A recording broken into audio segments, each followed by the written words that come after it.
absolute worst part about this whole thing is that Vladimir Putin knew exactly what we were going to do. You know why? Because he had all of Hillary Clinton's emails, aka the person who oversees the State Department and has all of the CIA dirty doings in her emails. He has their entire playbook, and so does anybody with eyes, right? So they could pretend to us like that doesn't exist, but all of our enemies have our entire playbook, and that's why, from a foreign policy standpoint, we just get clowned on nonstop. It's because everybody knows exactly what we're going to do, and these dumb dinosaurs that run our country, they just never stop doing the same thing, right? So even if you don't think they're evil at all, like at very least, you should acknowledge, like, we definitely need to do playbook here because everybody is completely clowning on us, right? Russia stored up a bunch of precious metals, right, to keep their currency strong through this.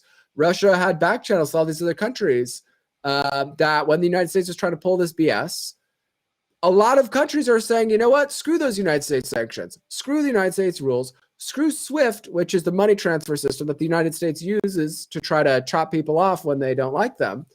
Screw all this. We're just going to go join this trade bloc with Russia and China called BRICS, right? Even Germany, Italy, like a bunch of European countries are starting to move this direction too. So it's not just evil what we're doing in Ukraine. It's not just ridiculous. It's complete. It's like such a case study in self-sabotage, right? Nothing has done more to diminish the American power around the world than this retarded nonsense in Ukraine, right? A lot of our trading partners are moving away from us into bed with China and Russia.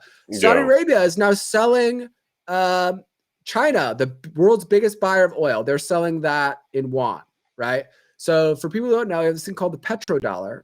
And if you think about our dollar, it's based on nothing, kind of like cryptocurrency, right? So the more people that use it, the more valuable it gets. It's very arbitrary.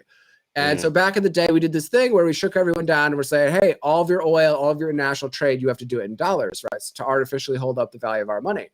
Well, now with this Ukraine situation, a lot of these guys are saying, screw this. We're getting away from the dollar and we're doing our own thing now.